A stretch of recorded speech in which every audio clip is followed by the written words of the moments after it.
Таван Осхагал. Таван Осхагал. Вырывахательне булды радиотлегензем, Чавашин наци радиовентюре эфиринче шак самандра таван Осхагал каларым, эпень эбир сиримбеле баян хамырын таван дарых истории бе тепленрех палажы бір, уйрамах палах шубашкар бергенде бір ертнегаларым зинжеде, таван хуламыр берге деп хуламыр берге нумай ыйду жекленече, шавымбада палахндек уйдузне бір малалата забыр пирым батра баян ханара история ослыхисен кандидажи, Чаваш патшалық гуманитарий ослыхисен институтен ерсе браган наука ищения Юрий Владимирович Гусаров. Кларма бирбан выросла ергелезе быры-быры жаплавить. Ирыгун булдыр. Ирыгун в среде.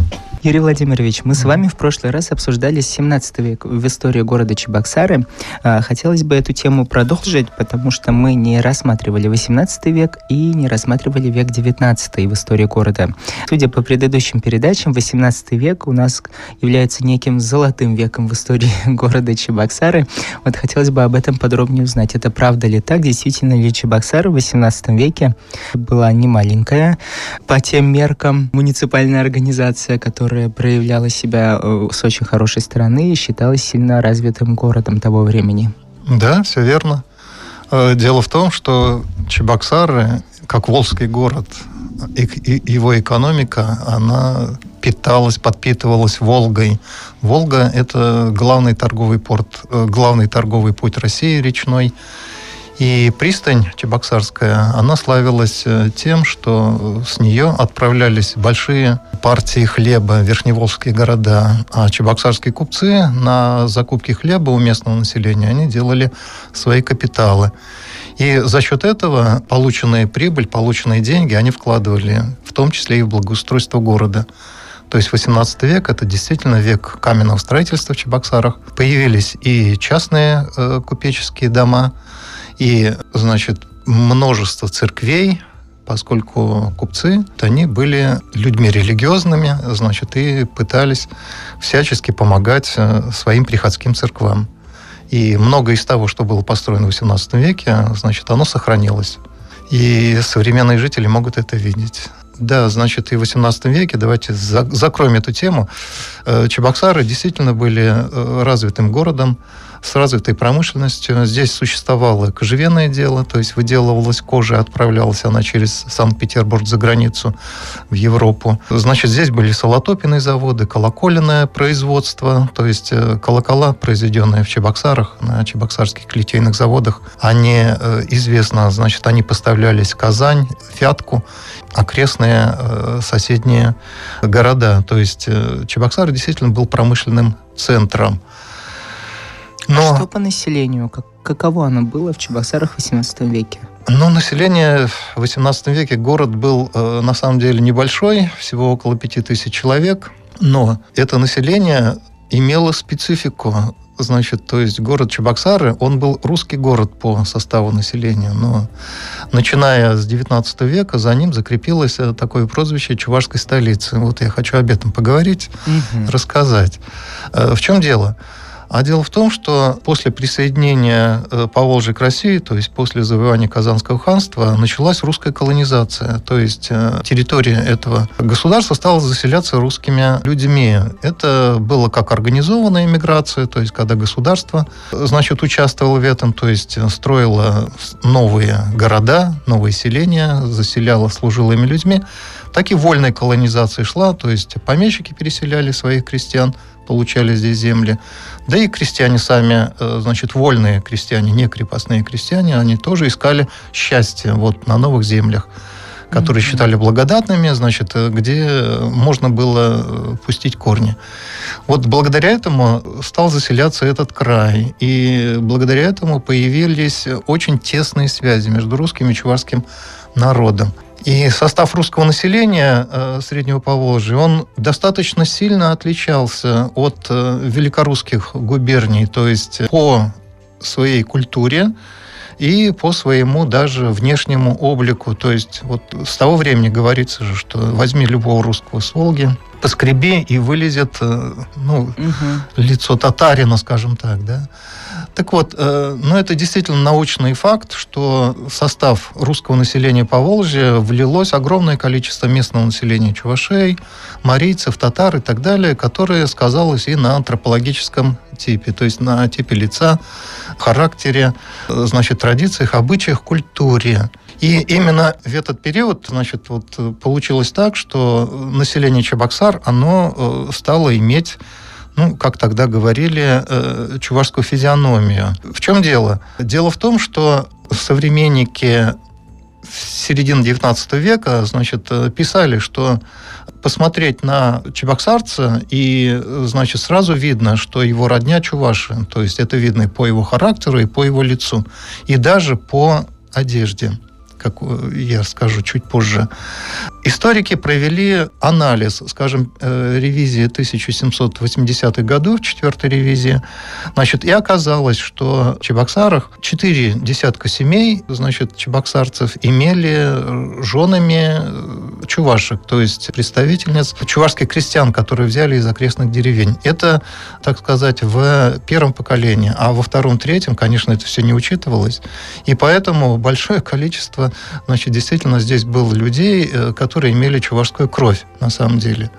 То есть смешанное происхождение в Чебоксарах на тот момент это прямо обычное распространенное явление. Да. И нужно сказать, что в начале XIX века в Чебоксарах все русские знали чувашский язык, не только мужчины, которые общались по бизнесу, будем так говорить, торговали, но даже женщины и дети, как пишут современники, изучали чувашский язык, нравы и обычаи. С чем это было связано? Это было связано, конечно, с экономическими причинами, в первую очередь. Описан такой интересный промысел. Это так называемые въезжие квартиры.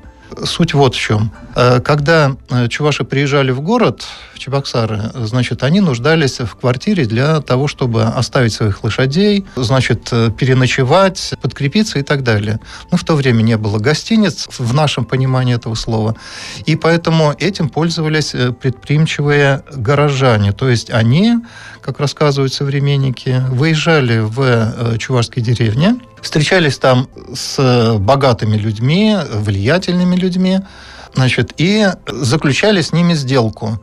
Сделка заключалась в том, чтобы чуваши данной деревни приезжали именно в это домовладение, к этому хозяину, который будет их принимать, угощать, встречать и так далее.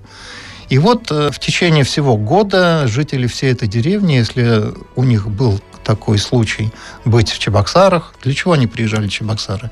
В Чебоксары приезжали, например, на базар, то есть торговать продуктами. В Чебоксары приезжали по разного рода государственным потребностям. Например, когда существовала рекрутская система, привозили сюда будущих рекрутов, на сборные пункты.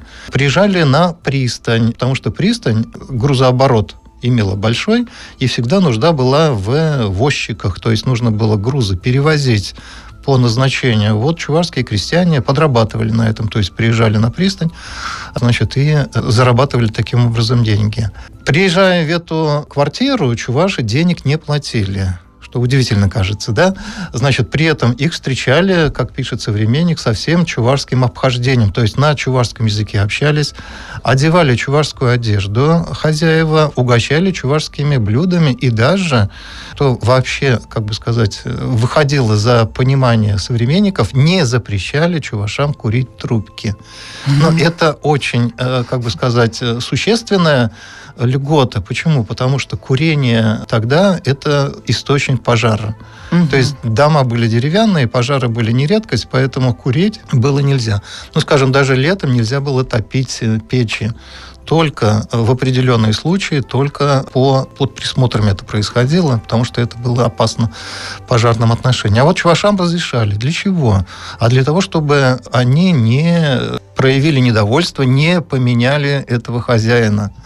Так в чем же дело, в чем же выгода, спросите вы? А дело в том, что осенью этот хозяин ехал в чувашскую деревню, свою вотчину, И собирал там, обходя каждый двор, собирал все, что считал нужным. Хлеб, яйца, мясо, молоко, масло. Значит, таким образом он набирал продуктов, чтобы жить безбедно всю зиму. На этом даже не кончалось его дело. Значит, то есть он же еще нуждался в дровах, а дрова нужно покупать, поэтому он собирал помощь, значит, то есть звал на помощь чувашских крестьян, вот они привозили ему дрова, сами пилились, кололи, складывали, значит, и вот он всю жизнь жил в полном достатке. Вот такая была зависимость. Поэтому все русские жители города в начале XIX века знали чувашский язык. То есть в данном случае это было экономически очень сильно обосновано как для городского населения, так и для сельского. То есть это был буквально равноценный обмен. Ты приезжаешь в город, и у тебя уже все уже обеспечено. В то же время житель города получает со стороны чувашских крестьян, чувашских жителей огромное количество продуктов, дрова и все то, что необходимо для просто комфортной жизни. Да, естественно. И нужно сказать, это не только для Чебоксар характерно. Такой же промысел был развит в Цивильске, наверное, и в других городах Чувашского края. Ну, а сама традиция вот не платить деньги, а расплачиваться продуктами, она тоже экономически обоснована.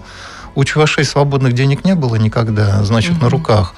Вот эта практика расплачиваться по итогам, она была взята у трактирных заведений. То есть вот мы тоже это знаем по мемуарной литературе, по воспоминаниям, что чуваши часто, которые занимались извозом, ямским промыслом, да, то есть ездили часто, они пользовались трактирами на дороге, но часто не платили при этом денег. Значит, почему? Потому что трактирщик, зная их в лицо, зная их хорошо, значит, он осенью ехал, как бы сказать, к нему домой и забирал втридорого то, что считал нужным. То есть обирал просто этих крестьян.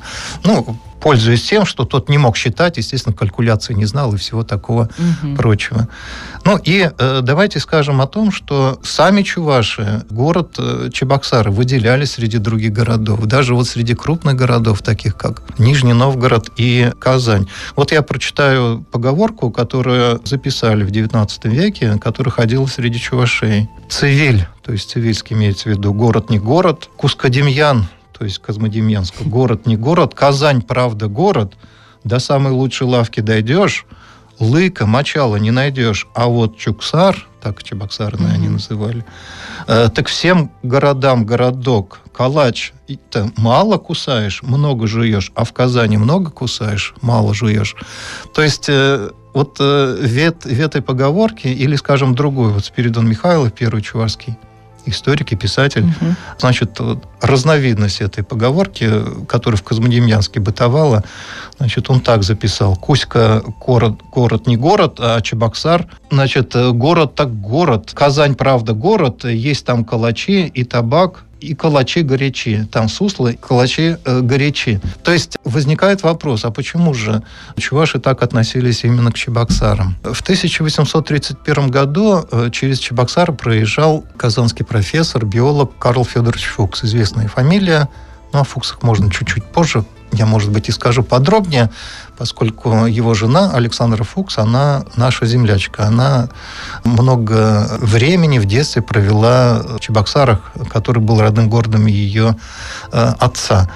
Так вот, Фукс, проехав по Чебоксарам, записал одно предложение, которое очень запомнилось современникам. Он написал, что Чебоксары чуваши считают своей резиденцией. Как бы считают своей резиденцией, то есть резиденцией своей столицей. Да? И вот с этого времени, с 1831 года, в литературе и появилось вот такое выражение, что Чебоксары – это столица чувашская. Несмотря на то, что население, повторяю, было русским, и чуваши здесь были только приезжие, то есть приезжали на базар, по каким-то другим своим делам. Чем это объяснить? Ну, наверное, объяснение не только в том, что чебоксарцы имели какие-то корни и родню чувашскую. Многие чебоксарцы, мещане, значит, они занимались таким промыслом, как содержание мельниц. Мельницы были в собственности у сельских обществ, ну, у деревень. То есть они по уезду располагались. И чувашские вот эти горожане, значит, они просто арендовали эти мельницы, жили там постоянно, значит, и занимались помолами, зарабатывали деньги, платили арендную плату. Конечно, значит, живя среди чувашей, они постепенно перенимали обычаи, какие-то повадки, изучали язык и многое другое. Среди чувашей, вот начиная с 17 века, мы тогда этот вопрос затронули, было запрещено производство, для чувашей было запрещено производство кузнечных изделий, да, то есть государство опасалось, что будут коваться мечи, оружие. Значит, и поэтому кузнецами в чувашских деревнях были, как правило, русские люди. Они жили очень долго здесь, то есть часто вместе с семьями жили, иногда даже поколениями жили на одном месте. То есть это приводило к тому, что люди им доверяли, они прекрасно знали, в чем нуждается местное население, то есть выполняли все их заказы. Так вот, по, значит, воспоминаниям, опять-таки, мы знаем, что многие кузнецы носили чувашскую одежду, то есть одевали верхнюю чувашскую одежду, это и кафтаны, значит, и япончи и так далее. То есть вот это даже внешне, значит, как бы они мало выделялись среди чувашского населения. А если говорить о самих горожанах, то вот известный этнограф Василий Константинович Магнитский очень интересную фразу написал, фразу такую, что когда чуваш разбогатеет, он одевает русское платье. Ну, имеется в виду, что перенимали русские обычаи, язык, значит, теряли свою национальную культуру. А вот русские, пишет он, обеднев, одевают чувашскую рубашку. Тут нужно объяснить, что имел в виду Магнитский, о чем он говорит. Дело вот в чем. Дело в том, что среди русских отмечено такое интересное явление. Значит, во время праздника Семик русские массово приезжали к чувашским кладбищам и прятались так, чтобы их не видели чуваши, которые собирались на поминки своих родственников. Что же они делали?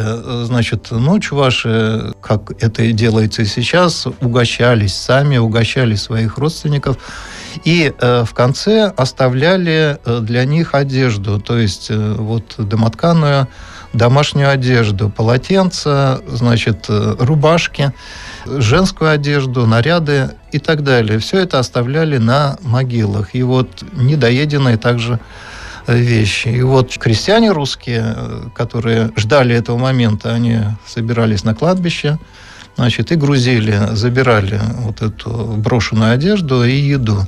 Еду они, конечно, не ели сами, это собирали для домашней живности, для птицы, для скота. А вот эту одежду, значит, затем либо продавали на тряпье, либо носили сами. Вот большое количество этой одежды закупал известный нам купец Прокопий Ефремов в Чебоксарах. Огромное количество, целые баржи он отправлял вот этой одежды по Волге. В основном она шла на производство, наверное, в тот период бумаги. Бумагу делали из одежды домотканой вот этой холстины. И, как пишет Магнитский, который бывал в нашем городе, когда вот перед тем, как баржа отправится, приходило большое количество мещан. Мещане — это жители города, которые занимались мелкой торговлей и ремеслом. И они, роясь вот в этом тряпье, набирали более такие приемлемые, хорошего состояния, насильные вещи. И рубашки, значит, и другую одежду покупали по бросовым ценам. Это же, как бы сказать, не готовое уже платье, а вторсырье. Значит, и затем носили какие категории? Вот, скажем, те, кто работали на тяжелых работах, грузчиками на пристани, да, где изнашивается одежда, вот они ее одевали туда. Кто-то, женщины, одевали чувашскую одежду при походах в лес, поскольку там ветки, значит, они могут порвать одежду, да, значит, вот жалко было свою одежду, значит, вот одевали вот такую, как бы сказать, рабочую одежду.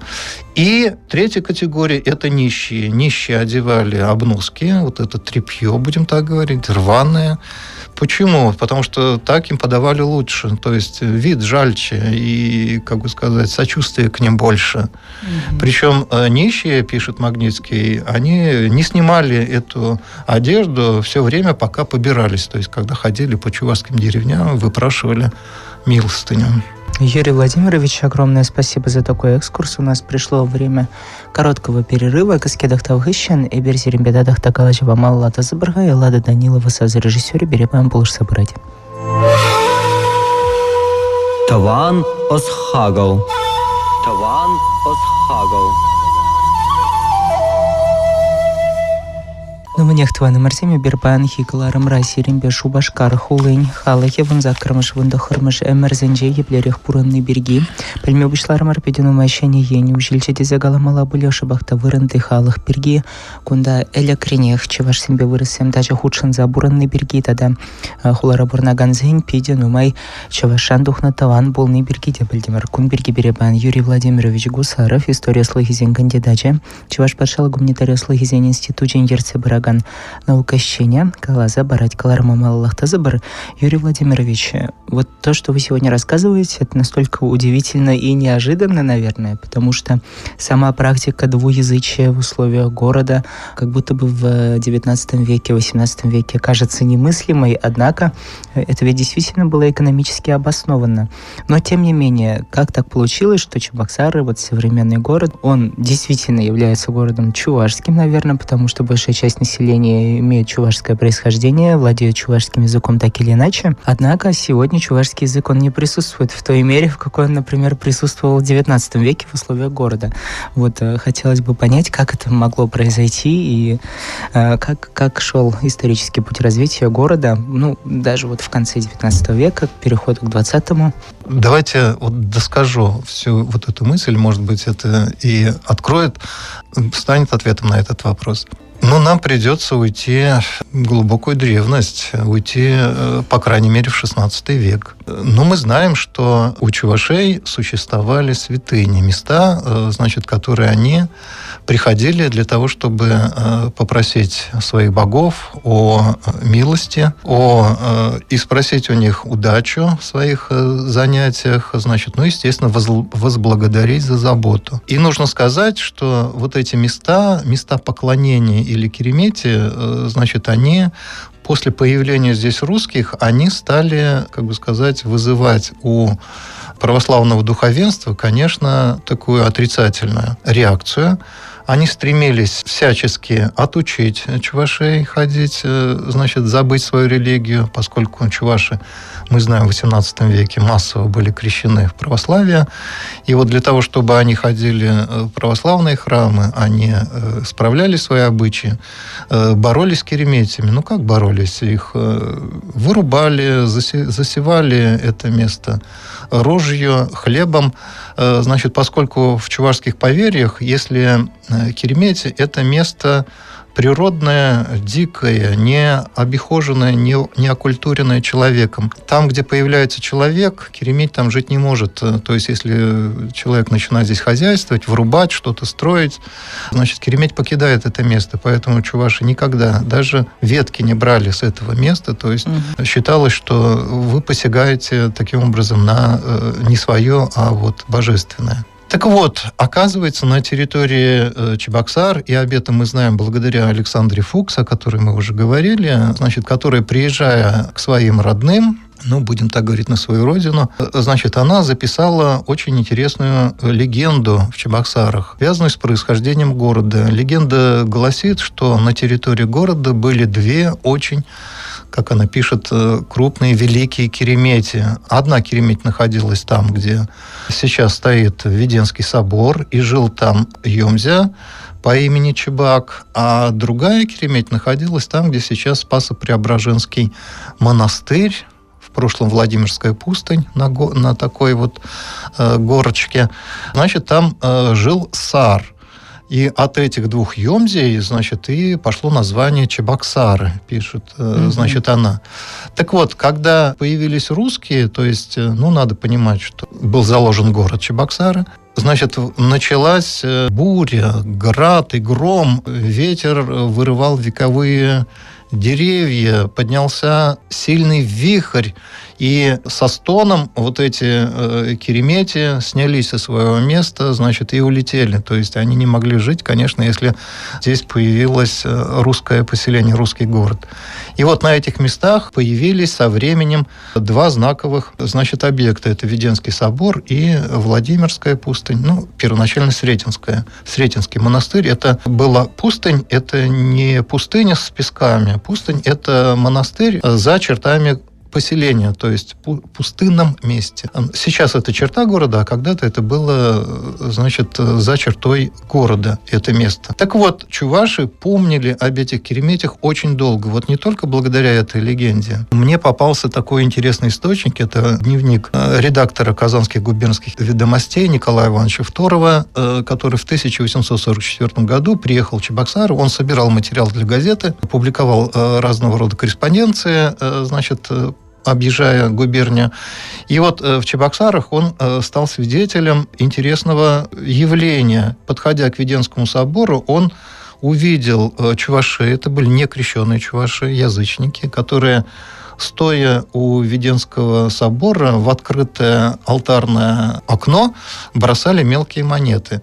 И местный, значит, экскурсовод, чиновник объяснил Второву, что чуваши помнят, что на этом месте стояла их кереметь, и по приказу своих емзей приезжают сюда, чтобы поклониться ей, принести ей жертву. Но поскольку они не крещенные, в церковь зайти они не могут, значит, вот они в святой алтарь бросают вот эти монетки. То есть вот эта традиция существовала, как видите, даже в середине XIX века. А потом попался документ, связанный с Геронтьевской пустынью. Геронтьевская пустынь – это тоже монастырь за чертой города. Сейчас это, значит, Московская набережная, ну, где-то в районе яхт-клуба современного, там она располагалась. Так вот, в исторической записке об этой пустыне ее строитель, то есть руководитель, значит, пишет, что чуваши приходят к этому месту, значит, и поклоняются ему, то есть покупают свечки и так далее. А из путеводителей мы знаем, что за этой пустынью, а она возникла в 17 веке, значит, существовала чувашская кереметь. Чуваши называли ее малой кереметью, то есть вот две больших керемети, и третья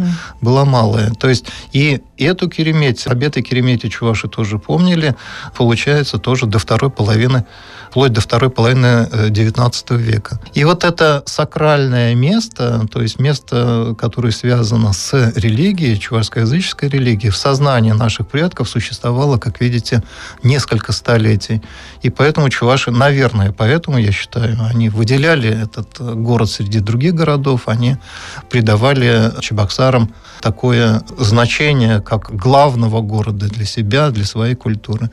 И то, что в 1920 году, когда образовалась чувашская автономия, выбор пал именно на Чебоксары, это получается вполне закономерно.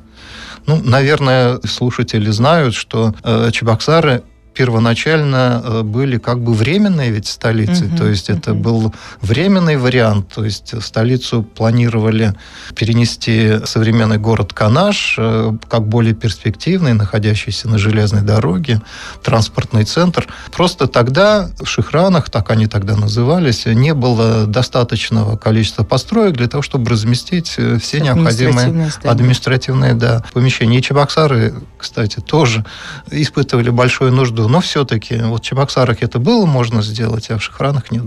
А потом, как видите, Чебоксары заслуженно закрепили за собой звание столицы. Ну, наверное, единственный вопрос, который мне бы сейчас хотелось больше уточнить и больше об этом узнать. В Чебоксарах была улица Басурманская. Что это была за улица, вот эта Басурманская? Действительно ли там проживало именно чувашское население, или это больше просто вот само название такое осталось по улице? Вообще Басурманская слобода первоначально это... Целая слобода. Целая слобода, да. То есть поселение вне черты города. Слобода – это поселение, которое самим городом не является, но как бы к нему примыкает, поскольку жители там, ну, как правило, они связаны экономически с городом. Ну, Басурманская слобода, как мы считаем, она располагалась вот в районе современного залива, там где-то в районе, где стоит статуя матери. Значит, почему она называлась Басурманская? Ну, предположительно, значит, значит, там жило не русское население, то есть служилое население.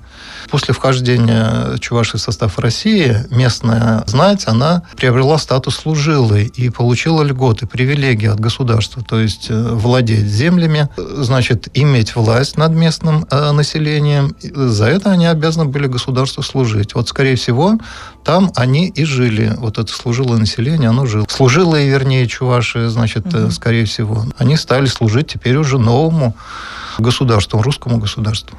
Ага, все понятно. Ну, Юрий Владимирович, перенгунда серимбешел булинде вахатыр цигайра и берсисмеры мэрдет верен каларым бэшлен милли вахатта житра дебр хучень пиде бузактав замахи зере галат прожагында бы вахатуп сагильне жинда да шубашкар истории хальчень курман енжень палаштарна жин манжутпа паянхи каларым пиде казаклы бульче паянхи гун шубашкарда бурнаган зем валиде тепрени лес пулзасын шубашкарды жак теп халық валиде зегаламада булать полемен жиндезес ну нигажанда шутламастын икень вундохыр межемерде вунзакыр межемерде чынакта чывашла калашса дыраган чывашла бурнаган хулазынжень пери пулны дезе шубашкар бергем пиде бузактавде бургучень тусамазлерзе хварат пробирым батра история ослыхизень кандидатче шавын бигех чываш патшала гуманитария ослыхизень институтчен ерце брага наука ищене Юрий Владимирович Гусаров пульче эбир шубашкаран пай кунжулне вунзакырмыш вунжичимыш вунзакырмыш вундохырмыш тада ширемыш пеширим бірмыш эмерзем даранченех пахсаду хрымыр шах хулан вартынла езем паян пиринжин тадада ужильчеш и пинчинахта пирин теп хула волчинахта пирин галышын теп хула сазысты Лада Данилова бульче Бельтер Александров эфирда депретель булычен чебер Таван осхагал. Таван осхагал.